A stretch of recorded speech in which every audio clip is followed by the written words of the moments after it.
Hey, everybody.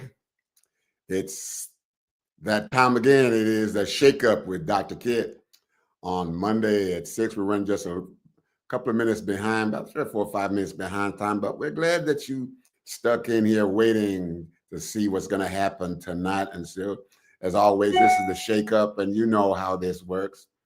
Um, if you let things sit, whether physical or emotional or mental or whatever it is, if you just let things sit, after a while, you kind of get used to the position that you're in your life, in your circumstances. But when we shake things up, you move some things around, gives you a new perspective on life. And so here we are on the Shake Up this evening. So thank you so much. And I want to welcome you, as always, to the Shake Up. And of course, we want you to keep this show alive and well. Okay, so here's what you do. You like it, follow, share, and subscribe. You like, follow, share, and subscribe. And again, I'm a big proponent of saying, listen, I'm not the only one on the block that you might need to listen to.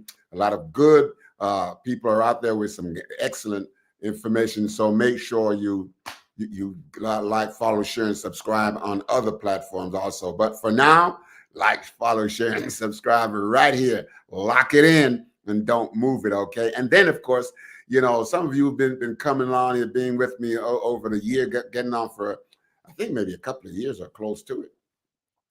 We'd like for you to be a part of the show.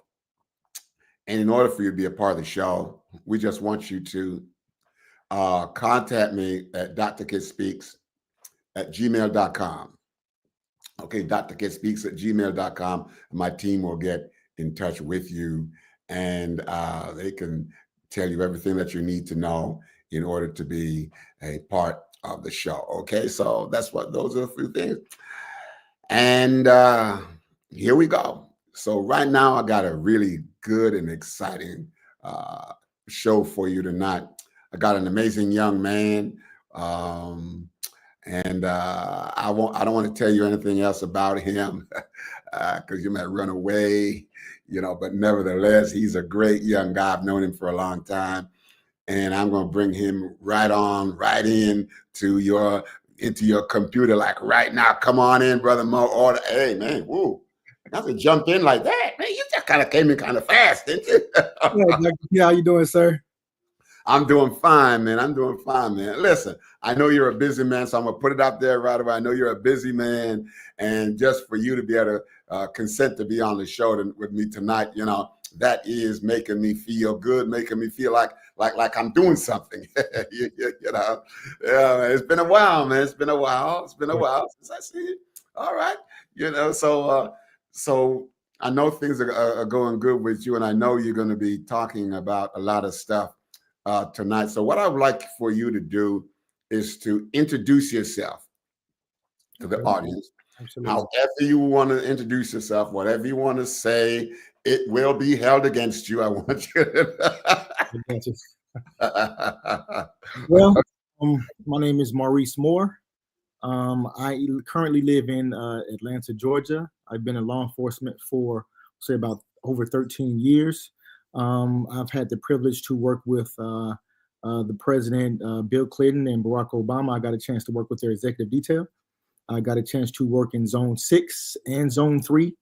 My background is in community development and just community policing, just being in the community, getting down and dirty and helping the community grow, building bridges between law enforcement and the community.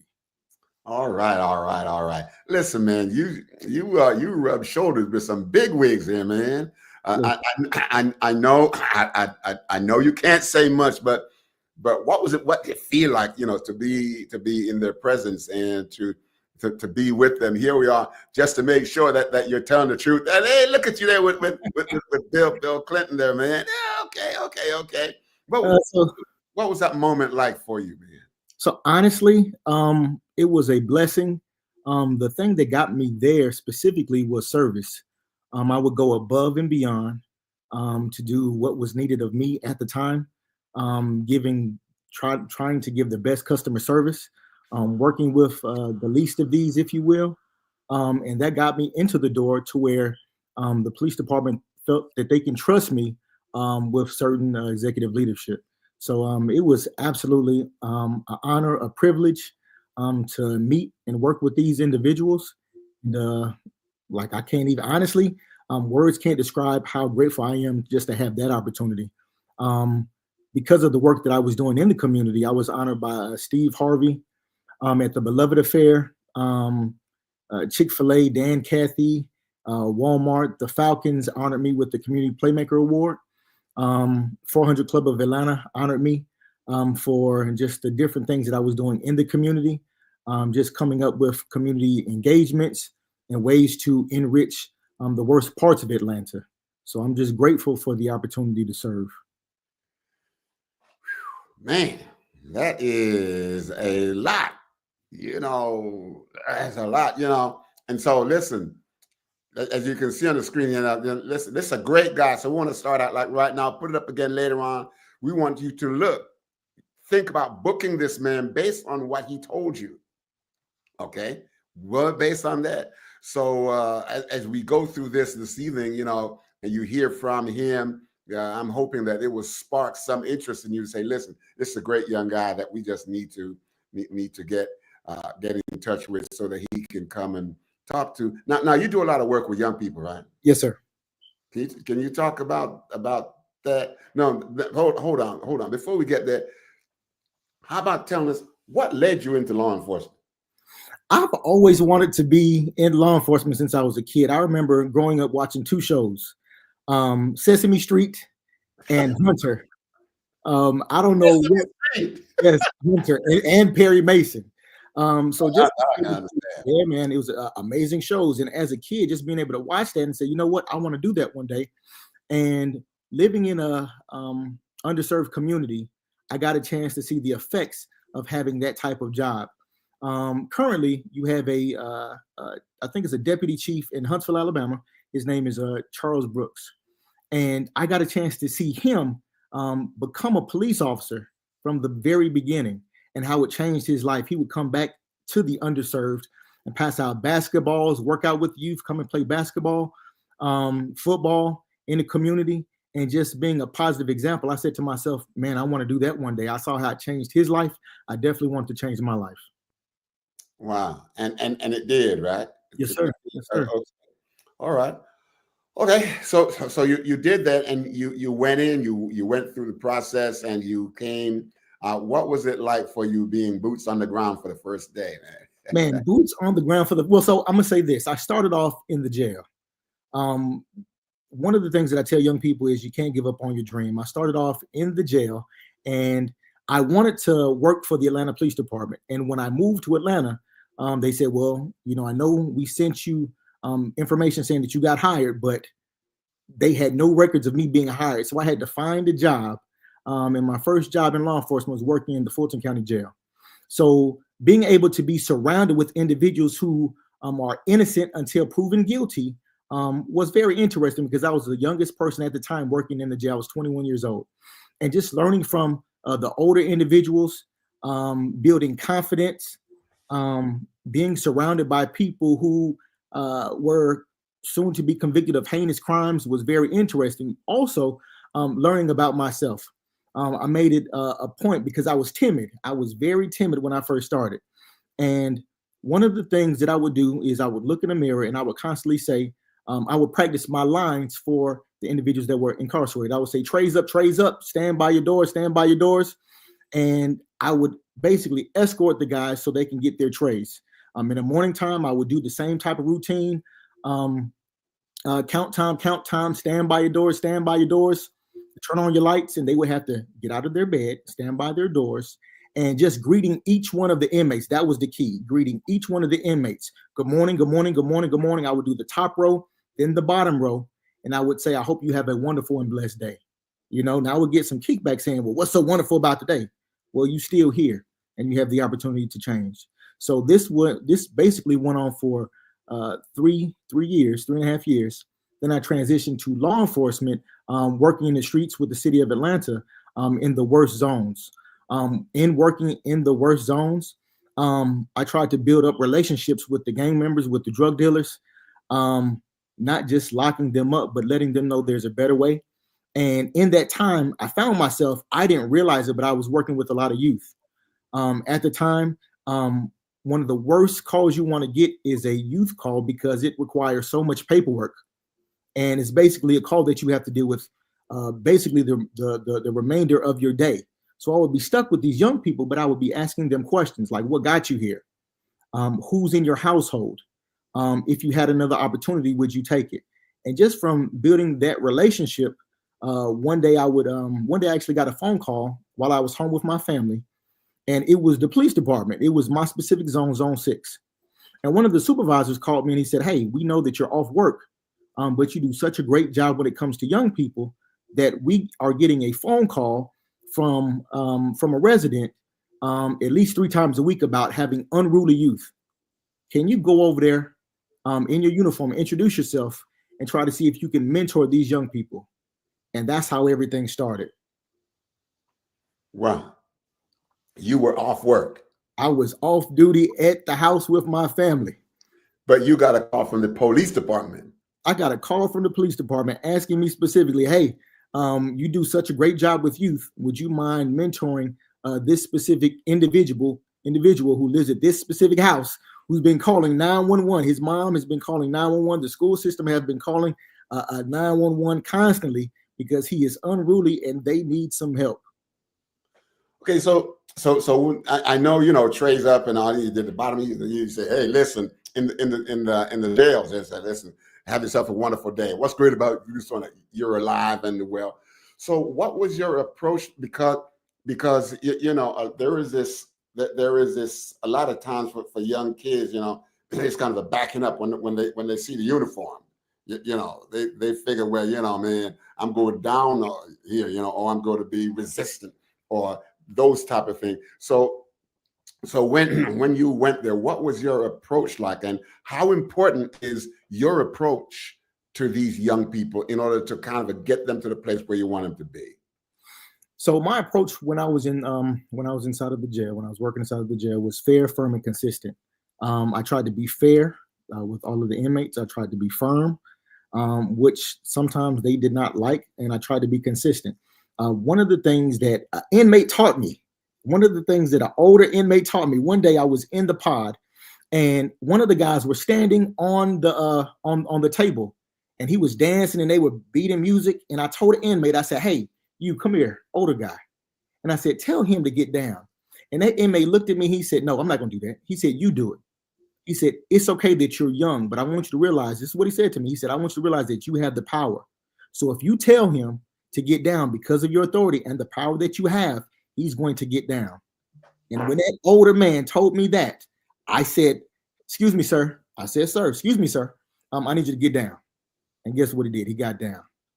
So it wasn't just I was giving to them. At the end of the day, we are all human beings. And this individual, a lot of times the older guys would see me like their son. And because they didn't have a good relationship with their son or their family member, right, they would put on some of their energy when it came to me. Now, I had good times and I had bad times. I mean, it's been times when I've been sucker punched in the face by young guys. At the end of the day, you can't take it personal. You can't take it personal. I found that leadership is managing personalities, and you have to take it one day at a time. Yeah. Okay, 6'5". How did it work out for that youth that you mentored? Excellent question. Thank you, 6'5". You want to take a stab at that? Absolutely. So his name is Caleb. Caleb was an interesting case. It seemed like he had a type of autism, but he was never being disciplined. His mom would always just tell him things that he needed to do, but she wasn't able to reinforce.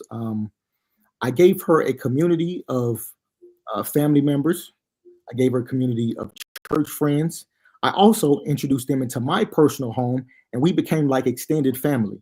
So if I was taking my kids to the movies or to the park, guess what? Caleb was right there with me. And it got to the point to where when I was doing community events, he would be with me with his friends. And from there, it was easy because when young people see that, you know, a person is growing and doing better, they want to jump on a bandwagon because they want the benefits. Now, when it came to me disciplining, I play no games. You have no opportunity. I give you a stretch, but once you become a part of my family, you get treated just like my children. And once they saw the love and the compassion, and that you really don't have a choice but to comply if you want these benefits, he didn't like it, but he still wanted to make sure that he was a part of all the things that we were doing. So one day I actually I came into work, and a counselor showed up, and they basically were telling me, hey, we don't know what you did to Caleb, but we are all in awe by his behavior. The principal told us to tell you this, and the teachers told, whatever you're doing, please keep it up. And praise be to God, he graduated. He's doing well. He's traveling the world. Yeah, man. I mean, it's crazy because when you see these young people, you don't think about the future. I focus on the right now. If I can take advantage of this opportunity right now to grow this young person, right? The effects can be lasting, but kids don't care how much you know until they know how much you care. And for Caleb, for other individuals, it's a blessing to see. I have one young person that's at LSU. I believe he's at LSU. He's at a college, and he is a fullback on their university team. I have young people who are amateur boxers who just look like I would not recognize them if they walked past me. So it's a blessing to see these young people grow up and live with purpose. Man, that's real good. Listen, man. So I got another question for you here. So when you started working with, say, with Caleb or other kind of kids like Caleb, which I know you've done a lot of work with people, what kind of support do you get from parents, mother, if it's a single family, or father, or just parents across the board? What kind of support do you get from from parents? So and you can even talk about siblings also, because it's mixed. It's definitely mixed. I remember I had it was a young man. He was in the Bloods gang. He was born into the Bloods gang because his dad was a Blood, and his grandma did everything she could to try to assist him or whatever. And it was nice for a while, but unfortunately, the streets were calling out louder than I could service the young person. Same thing when it comes to a lot of young people. I remember it was a young guy, and he was trying to get a job, and I told him, I said, listen, at the end of the day, if you're trying to get a job, you have to be intentional when it comes to your appearance. So you misrepresenting yourself with the sagging pants, not caring about your wardrobe, or even the grooming of your hair. I said it makes a big difference. Well, for me to say that I wanted to take him to the barbershop, his dad was locked up in prison. And his dad was just like, well, why he want to help you? Why does he concern himself with you? Don't nobody care about nobody else but themselves. And unfortunately, that was the mindset of certain males who weren't in their kids' lives to help them. They would pass on that negative energy. The young person actually told me what the father said, and I asked to speak with the dad. So I actually called him in prison. I said, hey, with your blessing, my name is Maurice Moore.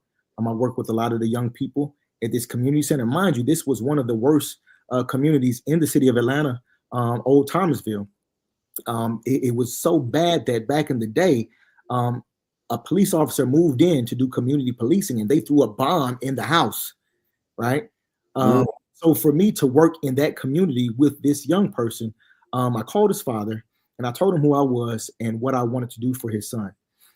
He apologized to me. He said, hey, man, my mindset isn't the best.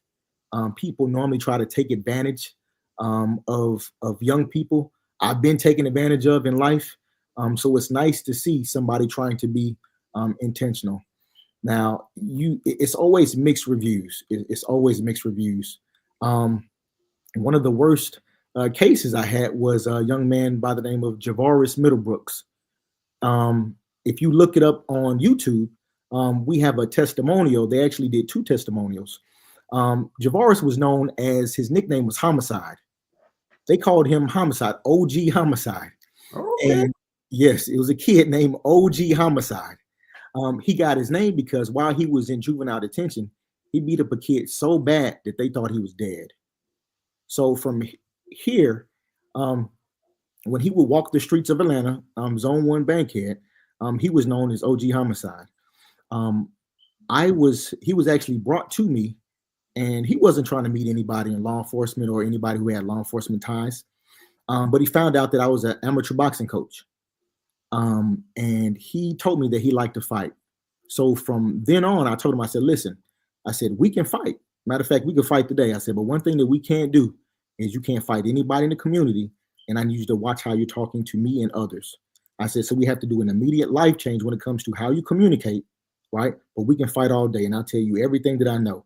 From that one relationship right there, opened up a door, a floodgate for all the kids in the community to have buy-in and trust in what I was doing.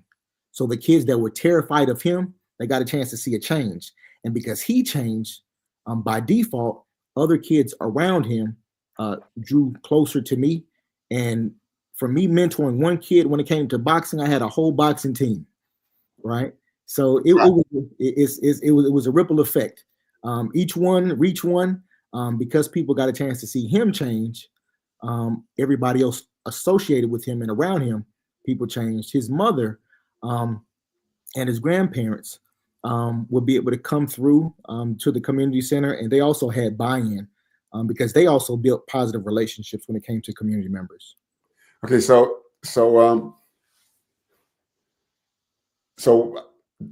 do you still run that camp, that boxing camp, and and what's the community like with all of the young kids you have, and you talk about the buy-in of the parent, mother, grandmother, and the father here. What kind of a support do you get from the community just to be able to do that, to create those kind of changes? Well, it's so much I can say, but I'm gonna keep it short. Okay. I'm grateful that they thought that I did a great job because the police department and the police foundation wanted me and others to live in the community that I was servicing. Excuse me. So they actually tore down. It's called bandos, abandoned buildings, drug houses, and my house is actually this house that I'm talking to you from was an old drug house, and they tore down all the houses in this community. This is it's the Old Bluff. So this at one time was one of the most dangerous communities in the United States. They tore down certain houses and they built up houses for individuals who were adding to the community. So I had to stay here for a certain amount of time, and I had to affect individuals in the community, which we're constantly doing every single day. I had to transition. Even though I was working with young people, I saw that older individuals were coming to me for the same type of help.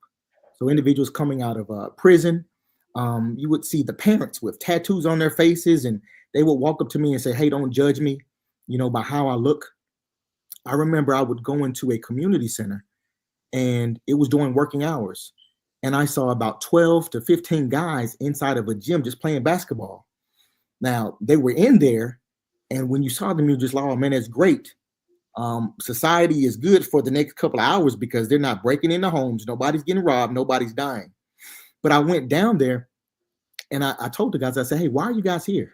And they said, "Shut up and shoot the ball." So they threw me the ball. I'm praying the whole time, "Lord, let me make this shot." I shot the ball from the 3-point and it went in. And the guys were just like, "Oh." So the fact that, I was able to go down and play basketball with the guys, then ask them questions about themselves and what they wanted, sparking an interest with them, I was able to facilitate conversations. And I created something in the city of Atlanta at the time. It was called, now this is a program that they do other areas. It's called Hoops for Hope. The only thing different about my program is I had 3 components of Hoops for Hope: education, recreation, and job placement. You cannot touch a basketball in the gym unless you apply for GED classes, forklifting classes, college classes.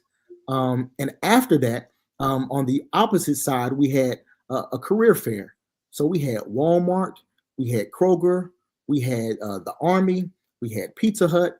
All I did was create buy-in from the community, because at the very end of the day, we are all one community and everybody has a need. And one thing that we do not want is, I don't want my house vandalized. I don't want to be robbed. I don't want anybody to break into my home. So when you create opportunities in the community for these individuals, now you have productive citizens, and now they do not have to come back into the prison pipeline. It is said that 75% of individuals who get out of prison go right back to prison or jail. Is there a reason for that? What's a major reason for that? For me, I would say because they go back to their same community. Okay. It's their normal. And one of the ways to break that new normal could be you or the community that you introduce them to. So just being intentional about bridging the gap. And when I say bridging the gap, building a relationship, right? Everything starts and ends with a relationship, and just fostering a healthy relationship between the churches, between the community centers, between the police department, between the fire department, between Kroger, between Walmart. All these individuals are different communities, but when you bring everybody together, now guess what? You have a community helping to serve the least of these. Yeah, you know, man, I like that. But one of the things that I heard from one person who's law enforcement, you know, working in the streets and working in the community, is that one of the ways to get people to buy in and to the point where you become an agent of change is that when they see you, when they see you getting out your car or walking on the street, they don't see a uniform. They see you in a uniform as opposed to the uniform and somebody in it. So they're seeing you, the person. So now, with or without your uniform, they are going to see you. And I think, I think that's a good place to start. That's what they told me. What do you think about that? No, so I mean, you said something very important. One of the things that they used to do back in the day is they used to get out of their car and walk around the community. We are so spoiled as a nation right now that even when it comes to social media, everybody's in their phone and they don't want to talk and communicate. One of the things that I did was I got out of my car and I went inside the community center to play basketball. I walked around businesses and I said, hello, how are you doing? My name is so-and-so, right? I ate locally and let the business owners know that I was here, right? All the thugs and gang members, I let them know, hey, I got some jobs available if you guys are interested. Matter of fact, I did some research. These are felon-friendly jobs. It's easy for us to get sucked into the fact that we are distant and we're not the same. But one of the things that I guess got me was the only time people would see certain law enforcement is when somebody called 911 or when there was some danger. That's not a good thing, because you have a young person who sees the police, and the only time they see the police is when something bad happens. So the police officers are associated with something bad happening. And it was amazing to transcend that, because you're going to see Officer Moore in the good times and in the bad times. And guess what? I'm no longer a police officer. And guess what? They still see Maurice Moore. So when it comes to building a relationship, it wasn't that difficult. I just had to be intentional. Wow. Whew, man. So there was a piece of you that you gave to these young people. Irretractable. You can't take it back. What was it like for you to give that piece of yourself, knowing that unless you gave that piece of yourself, you would not be as successful as you needed to be? What was it like for you to give that piece? You can't get it back. They'll always see you the way you gave. I would say I don't see it as me giving something, more so me serving. Okay. I want it to be intentional when it comes to taking advantage of the opportunity. We have 365 days in a year.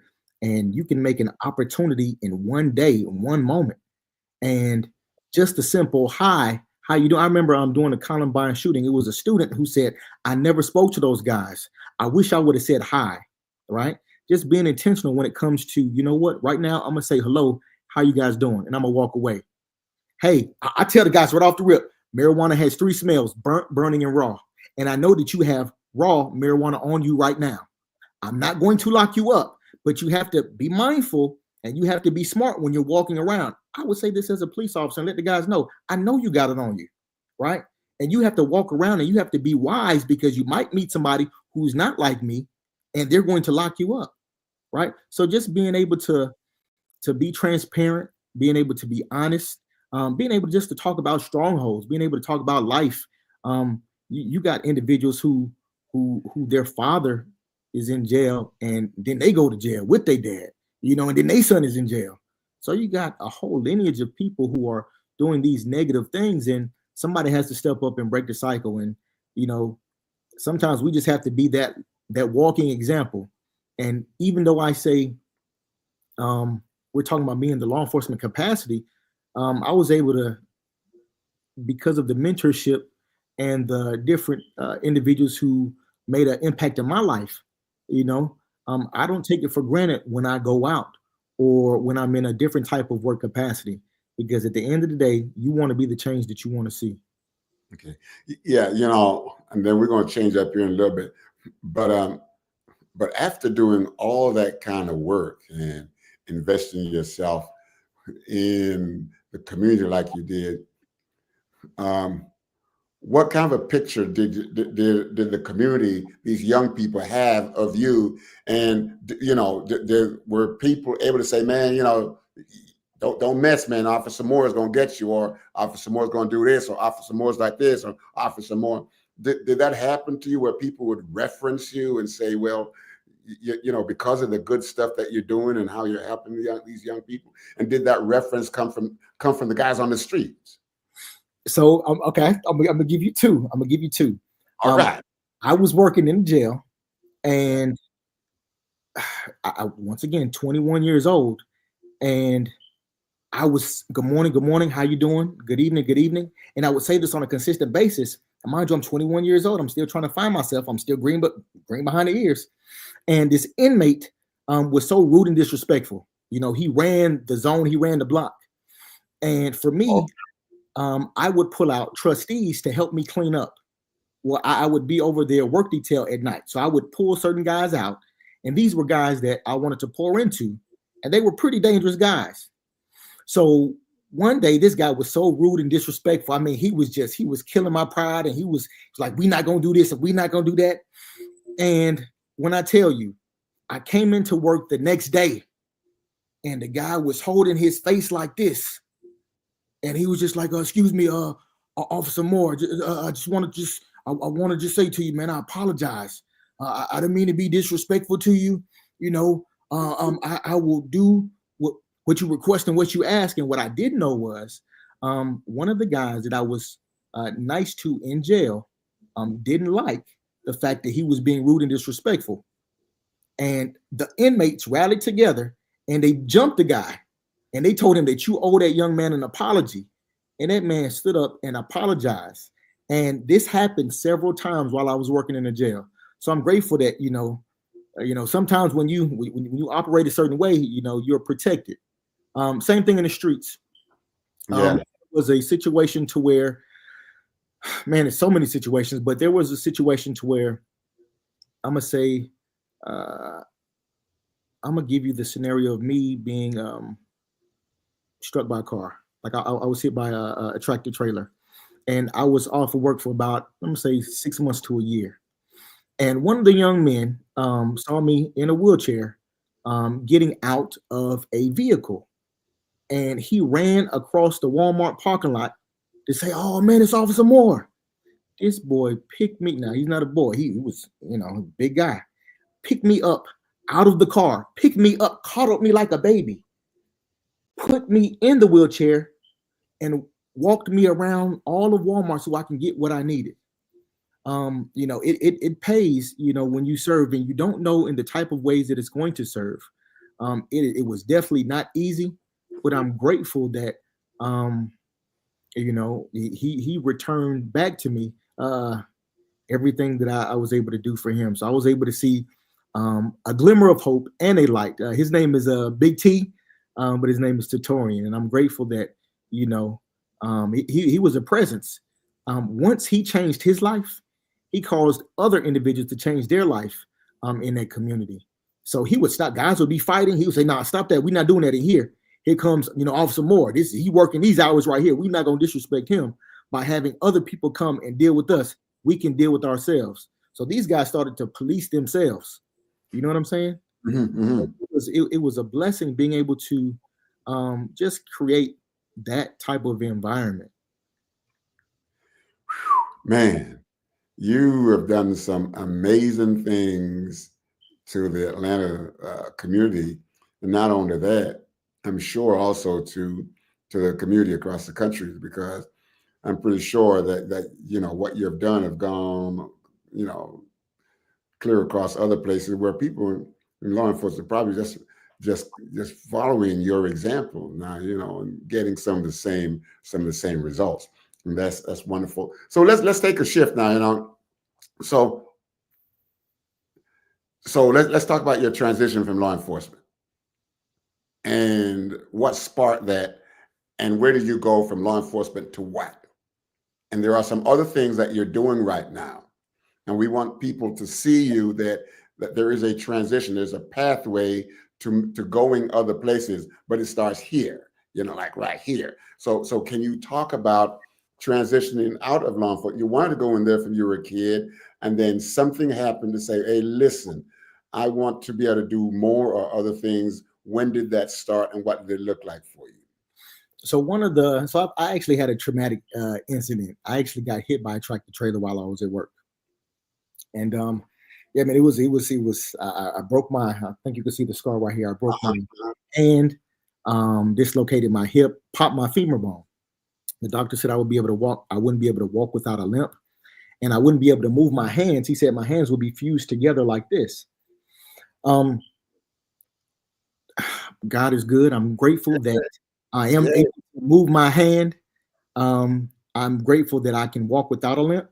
My body every single day, it hurts, but it hurts so good. I can still use my body.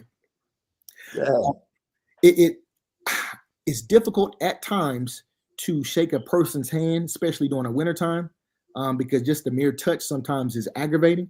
Mm-hmm. So just the shift, I was able to, I did a pretty good job to where the former mayor, Kasim Reed, his camp asked me to be his driver.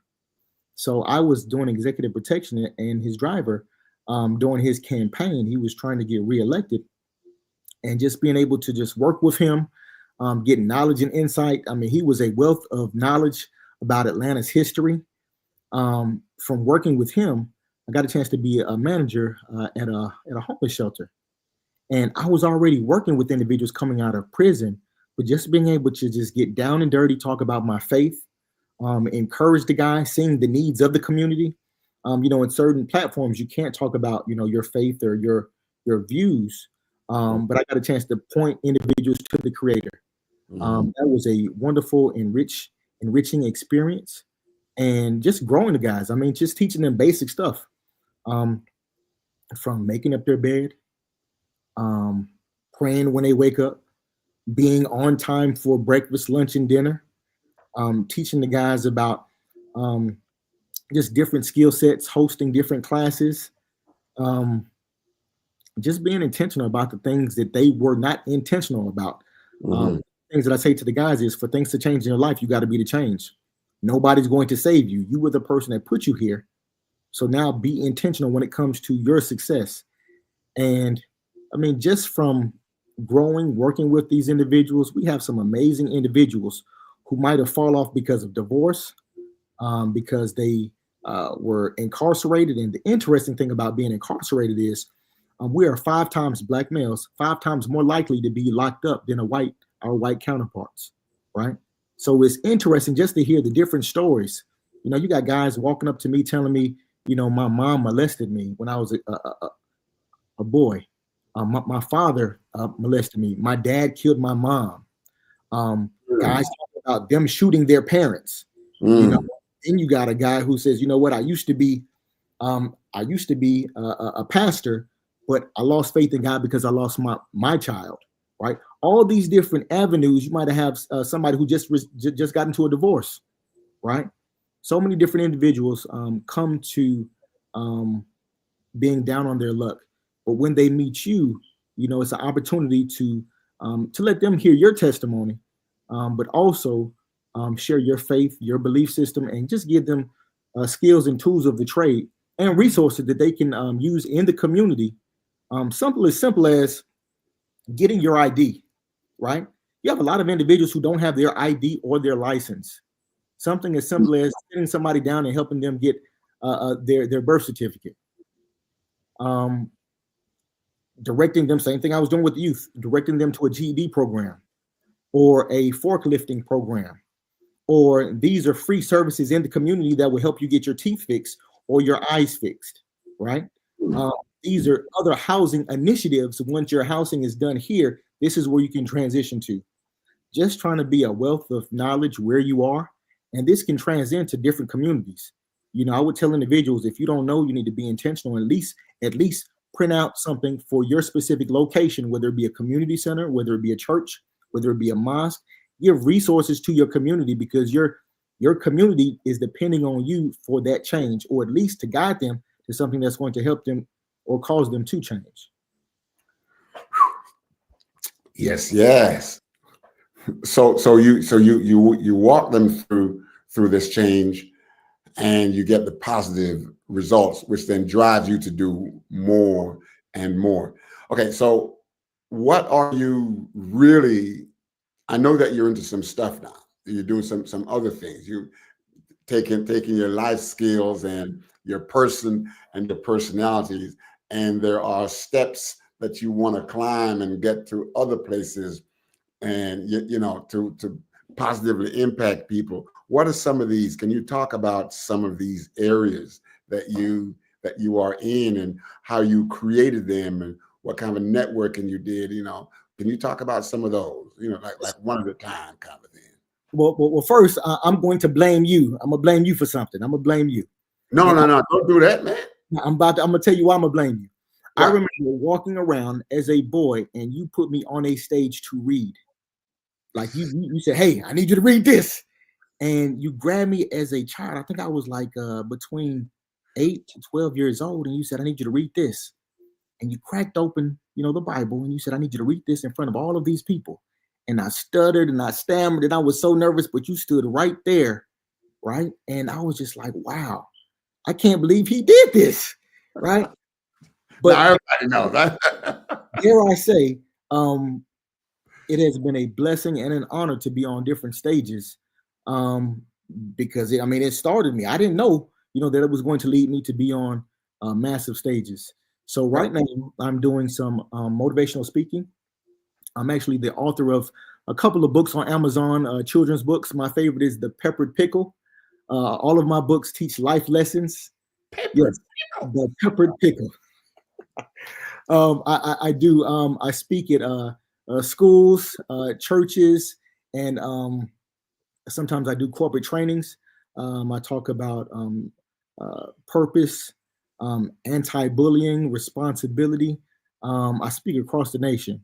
So, man, you know, I'm fortunate that I was able to have the type of success in working with individuals because of service, and they've put me in the rooms with the likes of Eric Thomas, you know, the #1 motivational speaker in the world, you know, or Jeremy Anderson, you know, or Inky Johnson. Like I'm grateful that I got a chance to learn from these individuals, and now I'm trying to take my skill set across the U.S., dare I say, across the world, so I can empower and teach others how to empower and how to be successful in working with the community or working with young people.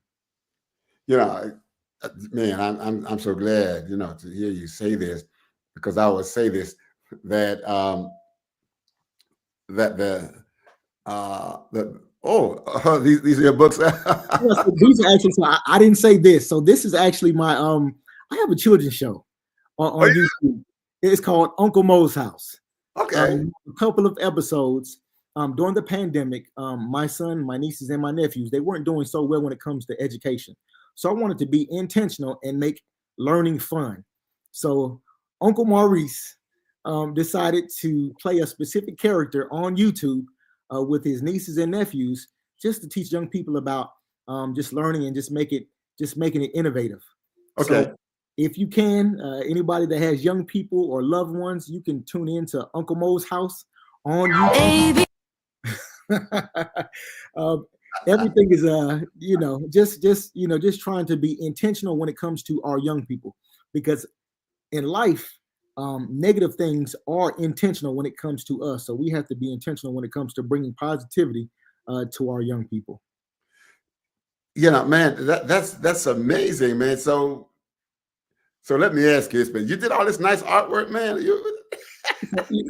Relationships are key in life. I know this tech guru. He has a show, and he said, "You know what? You don't understand what it takes to create an actual show such as yourself. You have all of these, but people will never understand the logistic that goes into creating." So he sat me down and he said, "I want to teach you how to be successful when it comes to YouTube." And he sat me down, and I invested in myself, and I'm grateful that I had a positive result. Oh man, that's it. When you can invest in yourself, the good book says something you got to encourage yourself, right? Yes, Oh, sir. Yes, sir. you gotta encourage yourself, man, and that is amazing. So here you are then, um, going from place to place, and I want to say this here, uh, and it's not a comparison that I'm going to say. You talk about being on the stage with some of the greats. You mentioned three world-renowned motivational speakers, and one of the things I want to say to you, like right now, when you're on the stage with them or you're on the stage by yourself, okay, they will never, and I'm saying never, be able to impact the same person that you're impacting the same way you impact that person. Yes, sir. Yes, sir. Why? Because there is something about everybody in the duality this in terms of the relationship that you create between you and another person, or you and the same person that they're talking to. And there is something about you that drives them to go inside of themselves and take a look at me. What is about me that makes me attach myself to this man? And so I want you to take that with you, man, so that you can develop your own stamp of approval. I said that, your own stamp of your own approval. It is not egotistical, but it is your capacity to say, I am, able to do these great things with these people, even for the least of these. Man, you're doing a really, really good job that you would even go, and start working with young kids. What are some of the other things? Okay, 6'5". This guy looks 20, but he feels like 60. We're gonna call him young Unc. What's up, young Unc? You got another name. Hey, man, 865. You need to work with him to create another series, Young Unc. Hey, you would be surprised. I'm grateful. I'm grateful that young people, they my nickname in school was Moose, so as long as nobody's calling me Moose, I'm good. So I take Unc, Big Man, Unc. you put it out there. How can you not expect people to call you that, man? Come on, Mo. That don't make no sense, man. Don't call me Moose. You just told everybody that. Hey, well, they can call me now, but they not. Listen, I'm good. I'm good. I'm grateful. Oh, yeah. So you've done the books and you're doing public speaking. Okay. What is that like for you to be able to do public speaking? I'm not talking about, the flash and the glim and the glitter and on the stage. I'm talking about what part of you do you bring and give to these people so that when you leave, they have you, but you still have yourself left over. Just my vulnerability. Like I talk about, my trials, my tribulations. I talk about all the different things that knocked me down. It is like all these things sound great. Standing next to the president sounds great, but being cursed out, being beat up, being shot at, being hit by a tractor trailer, um, going through um, a divorce, working with the community. Sometimes you put things ahead of your marriage just because, it's a cost, you know, and just being intentional, being vulnerable, just about how life works. You're not always going to win. And sometimes you have to keep on fighting till you see some type of glimmer of hope, and you got to keep on running towards the hope. I used the analogy, like, yeah, it's what I think Mike Tyson said. Everybody want to punch until you get punched. You got to figure out what you're gonna do, right? And life has beat me up in so many different ways, but I'm so grateful that I know who I am and whose I am, and just being able to point individuals to that greater light has been a blessing for me, and also being able to operate in service. All the benefits that been able to enjoy has just been because of life of service. I would tell my staff, um, yeah, I might be your supervisor, I might be the person in charge, but let's go look at this bathroom. Everybody uses this bathroom. Guess who just got done cleaning it? I did. So we can't be too proud, too boasted up that we can't even, get down and still realize who we are. Like we can still take care and serve everybody. Yeah. Man, thank you for that. Thank you. You're never too big to do the small things. And in life, when it comes to human need, there are no small things. But let me tell you this. There's something. You're also a chaplain, right? Yes, sir. Uh, I tell you this. I'm a chaplain for HPD myself. Okay. I've been a chaplain for Huntsville Police Department for a long time. Done a lot of ride-alongs with the guys. I've been to some of their graduations. From police academy, done all that kind of stuff. But it's good. I really did enjoy the ride-along with officers. So I really enjoy that. But when it comes down to you in the chaplaincy part of what you do now, how do you get into that, and what do you get out of it? So I have been out of law enforcement for a couple years now, but I still get the same people who I built a relationship and who trust me to be vulnerable. And recently, there was a scenario here in the city of Atlanta to where a homeless individual was run over by a dump truck. And the persons that were on the scene, it was traumatizing to them. And immediately, I was notified by that specific individual, and he asked me to give him some peer support. So we went out to lunch, or we went out to breakfast, and we just talked about how he was that last light of positivity that the person was able to um, receive. His dying moment was spent with somebody who was trying to be positive and show care and compassion. And these are the moments to where we're taking it. We have to take advantage of every single opportunity and each moment to be a witness or to be a light in such a dark place. So it's definitely rewarding. They would not call me. Unfortunately, they didn't. The police department did never call me for for a graduation or for a celebration.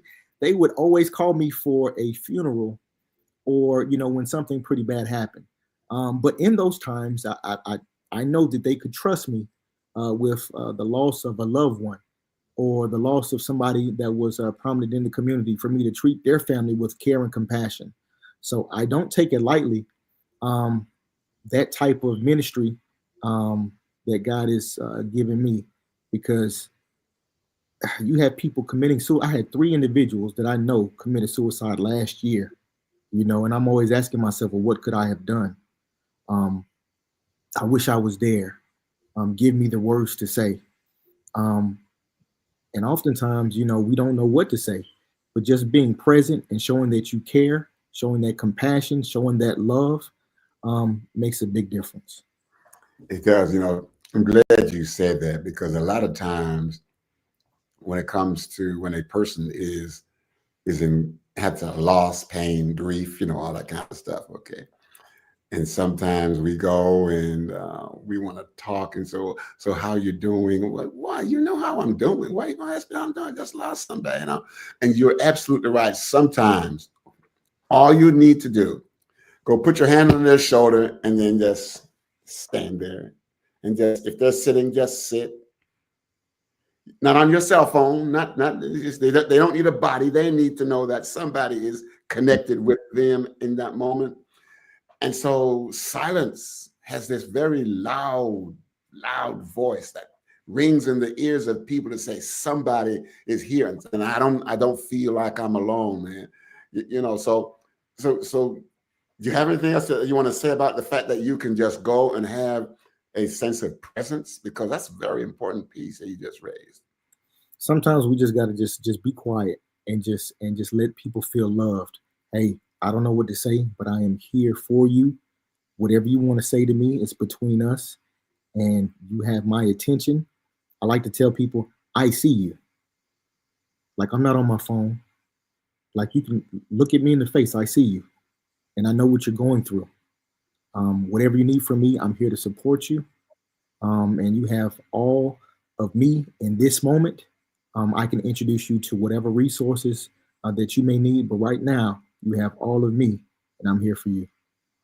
A lot of times people don't even, we pass by so many people every single day that we can affect. This is the age of technology to where people have a hard time communicating face to face. Everybody wants to talk online, or they're on their phones and they can, they can tweet, and send text messages, but it's hard for people to have a conversation. So to get in somebody's face and say, hey, I see you, you matter, and I'm here for you, makes a very big difference. Okay. All right. Listen, thanks a whole lot, man. Listen, this has been great. Been really, really good. Take the next few minutes and say, tell us what else you want to do. Talk about what you're doing, where you're going to go, and all that kind of stuff. We wrap it up. It's time is yours, man. It's yours. This floor is yours now. So my name is Maurice Moore. I am an author. I'm an educator. I am a chaplain. I'm a person who loves God. If you need a speaker, if you need somebody to do a training for you, I am your man. You can reach me at mauricemore.org. I talk at schools. I do seminars. Whatever you need, please let me know. I used to be an instructor with the police academy, so I have a wide range of different things that I can talk about, things that I can teach about, and knowledge that I can give you to grow your specific community, whether it be young people or whether it be individuals in the community who need a change. And I'm also flowing as far as building bridges in the community between the church or law enforcement and the community. So love you guys. Dr. Kit, man, thank you so much for having me on your show, man. It is an honor and a privilege, sir. Man, the honor is mine, man. You're looking good, man. You don't have to tell nobody I made you read the Bible, man. I talk all kind of stuff.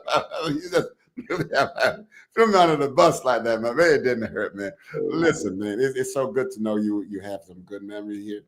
And don't run away. We'll see you in just a little bit as I just close it out here. So thank you so much. Listen, LNG, it was wonderful to hear how community officers are proactive in building a positive relationship with the community. Thank you for your service. And we all thank you for your service. So often a lot of officers lose their lives senselessly, but we thank you for your service and the kind of service that you're doing now out, not in the uniform, but outside the uniform. We thank you so much. All right, we'll see you in just a little bit. So, ladies and gentlemen, we just want to thank you so much for just hanging in there with us. We had a great time this evening with this young man, very knowledgeable, full of all kinds of information. I'm going to tell you, if you want somebody to speak to somebody, don't book me, book him, because the young guy has got it going on and he knows a whole lot of stuff. So please, please, please look him up. www.mauricemore.org. See it is scrolling across the bottom there. Take a picture of it if you want to with your picture, with your camera, just so you can have it. Just tap on it and say Maurice Moore, www.mauricemore.org. And I thank you so much. Thank you so much. You know, in a week or so from now, we'll be into Black history.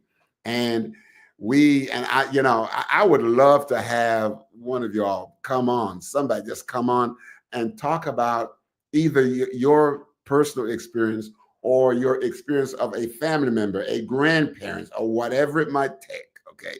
Just come on, and just be a part of the community where we shake things up to make people grow in ways that they would not if they didn't. We reframe things, same picture, new frame, new understanding. Okay, so I do want to thank you, and we'll see you again next week. So if you want to be considered for the show, please email drkidspeaks@gmail.com. And to help this and the other shows go well, just like, follow, share, and subscribe. And we will thank you so much. That's it for now this evening, folks. That's all there is to it. I just want to thank you so much. And we will see you on next week, same time, same place. Somebody will say same station. All right. So be good. May God bless you. Bye-bye now.